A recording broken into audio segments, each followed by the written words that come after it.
നമസ്കാരം. എൻ്റെ പേര് ആഗ്നേയ. ഞാൻ പെരുമാങ്ങോട് LP സ്കൂളിൽ 1ാം ക്ലാസ്സിൽ പഠിക്കുന്നു. ഞാനിവിടെ പറയാൻ പോകുന്ന കഥയുടെ പേരാണ് നന്മ ചെയ്താൽ നന്മയെ ലഭിക്കൂ. ഒരു ഗ്രാമത്തിൽ അലി എന്നൊരു യുവാവുണ്ടായിരുന്നു. അവൻ്റെ മാതാപിതാക്കൾ മരിച്ചുകൊണ്ട് അവന് ബന്ധുക്കൾ ആരും ആകെ ഉണ്ടായിരുന്നില്ല. അവനുണ്ടായിരുന്നത് ഒരു കൊച്ചു വീടും ഒരു കോഴിയുമായിരുന്നു. അവൻ പകലന്തിയോളം കൂലിപ്പണി എടുത്താണ് ഭക്ഷണം കഴിച്ചിരുന്നത്. കൂലി കിട്ടാത്ത ദിവസങ്ങൾ അവൻ കോഴിമുട്ട പൊരിച്ച് വെള്ളവും കുടിച്ച് വയറ് നിറയ്ക്കുമായിരുന്നു. അവൻ്റെ അയൽവാസി ഭാഷ ഒരു അസൂയക്കാരനായിരുന്നു. അവൻ നല്ലവരെ കണ്ടാൽ അവന് അസൂയയായിരുന്നു. അവൻ പിറ്റേ ദിവസം അലി പുറത്തുപോയ സമയത്ത് ഭാഷ അലിയുടെ കോഴീനെ പിടിച്ച് പൊരിച്ച് തിന്നു. അലി വന്നപ്പോൾ കോഴീനെ കാണാതെ വിഷമിച്ചു. അലി ഭാഷയുടെ വാതിക്കൽ നരികെ നോക്കിയപ്പോൾ കോഴിത്തൂവൽ കണ്ടു. അവൻ വേഗം ഭാഷയെ വിളിച്ച് ചോദിച്ചു, എൻ്റെ കോഴീനെ നീ പിടിച്ച് തിന്നോ എന്ന് ചോദിച്ചു. ഇല്ലില്ല, എൻ്റെ പൂച്ച ഒരു കോഴിനെ പിടിച്ചു കൊണ്ടിരുന്നത് കണ്ടു. ഞാൻ അതിനെ കുറേ പ്രാവശ്യം രക്ഷിക്കാൻ നോക്കി, പക്ഷേ അതിനെ എനിക്ക് രക്ഷിക്കാൻ കഴിഞ്ഞില്ല. അത് ചത്തുപോയപ്പോൾ ഞാൻ അതിനെ പാചകം ചെയ്ത് തിന്നു. എൻ്റെ മര്യാദയ്ക്ക് എൻ്റെ കോഴീനെ തന്നോ, അതോ ഞാൻ ന്യായാധിപനോട് പറയണോ? ഭാഷ വല്ലാതെ പേടിച്ചു. ഭാഷ നല്ലൊരു കോഴിക്ക് പകരം അവന് ഒരു താറാവ് കുഞ്ഞിനെ കൊടുത്തു. അലി നല്ലൊരു കോഴിക്ക് പകരം താറാവ് കുഞ്ഞിനെ തന്നല്ലോ എന്ന് വിചാരിച്ച് അലി വിഷമിച്ചു. പിറ്റേ ദിവസം കഴിഞ്ഞപ്പോൾ താറാവ് വലുതായി മുട്ടയിടാൻ തുടങ്ങി. അതൊരു മഴക്കാലമായിരുന്നു. അതുവഴി ഒരു പക്കീർ വന്നു. ഭാഷയുടെ വാതിലിൽ മുട്ടി. ഭാഷ, ആരാണത് ഈ മഴക്കാലത്ത് വന്ന് വാതിലിൽ മുട്ടുന്നത്? പോയിക്കോ ഇവിടുന്ന് എന്ന് കഠിനമായി പറഞ്ഞ ഭാഷ വീണ്ടും ഉറങ്ങാൻ തുടങ്ങി.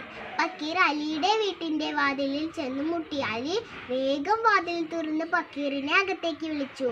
പക്കീറിന് പുതയ്ക്കാൻ കമ്പിളിയും രാത്രി ഭക്ഷണത്തിന് താറാവ് മുട്ട പൊരിച്ചതും കൊടുത്തു.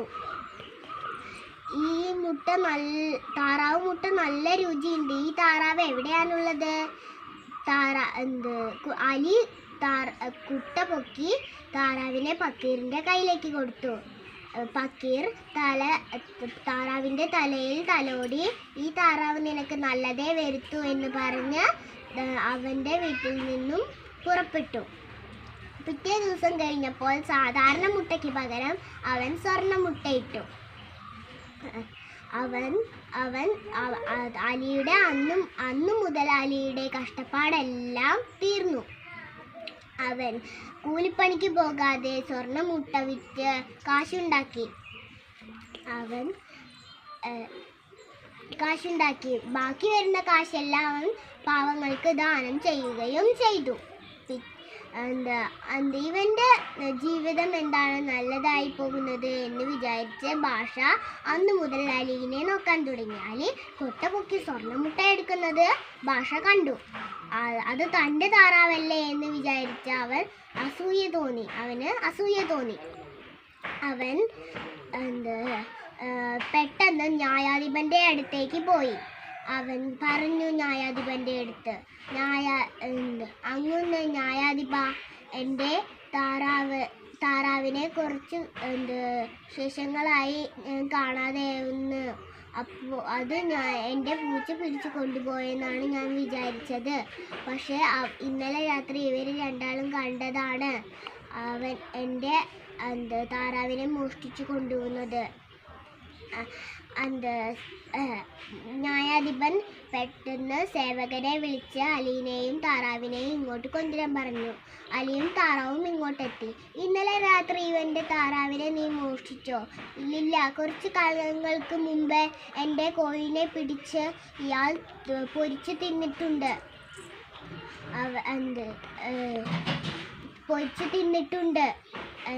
ഇല്ലില്ല, ഇവൻ പറയുന്നത് കള്ളമാണ്. ഇന്ന് ഈ താറാവിനെ ഇവിടെ വിട്ടുപോകൂ, നിങ്ങൾ നാളെ വരും, ഞാൻ ന്യായം പറയാം എന്ന് പറഞ്ഞു ന്യായാധിപൻ്റെ വീട്ടിലും താറാവ് ഒരു സ്വർണ്ണമുട്ടയിട്ടു. പിറ്റേ ദിവസം അലിയും ഭാഷയും അങ്ങോട്ടെത്തി. ഭാഷ പറഞ്ഞു. അലി പറഞ്ഞു, ന്യായാധിപൻ പറഞ്ഞു, ഈ വലിയ മുട്ടയ്ക്ക് സാധാരണ മുട്ടയ്ക്കാണോ നിങ്ങൾ ഇങ്ങനെ തല്ലുകൂടുന്നത്? അലി പറഞ്ഞു, ഇല്ലില്ല, എൻ്റെ താറാവ് ദിവസവും ഒരു സ്വർണ്ണ മുട്ടയാണ് ഇടുക. ഭാഷ പറഞ്ഞു, എവിടെയെങ്കിലും താറാവ് സ്വർണ്ണ മുട്ട ഇടുവോ? നീ പറയുന്നത് മാത്രമാണ് സത്യം, അതുകൊണ്ട് നിനക്കാണ് ഈ താറാവ്. ന്യായാധിപൻ ഭാഷയ്ക്ക് സാധാരണ ഒരു താറാവിനെ കൊടുത്തു. ന്യായാധിപൻ എന്നിട്ട് അലിയുടെ അടുത്തേക്ക് ചെന്ന് ചോദിച്ചു, നിന്റെ താറാവ് എൻ്റെ പക്കലാണുള്ളത്, നീ എങ്ങനെയാണ് ഈ താറാവ് സ്വർണ്ണമുട്ടയിട്ടത്? ഫക്കീർ വന്ന മുതലുള്ള കാര്യങ്ങളെല്ലാം വിശദമായി പറഞ്ഞു. ന്യായാധിപൻ പെട്ടെന്ന് അത്ഭുതപ്പെട്ടു. എന്നിട്ട് ഭാഷ കൊണ്ടുപോയ താറാവ് സാധാരണ മുട്ടയിടും ചെയ്തു. അലിക്ക് അവിടെ തങ്ങാനുള്ള സൗകര്യവും അവിടെ ജോലിയും കൊടുത്തു. ഇതാണ് പറയുന്നത്, നന്മ ചെയ്താൽ നന്മയെ ലഭിക്കൂ. നന്ദി, നമസ്കാരം.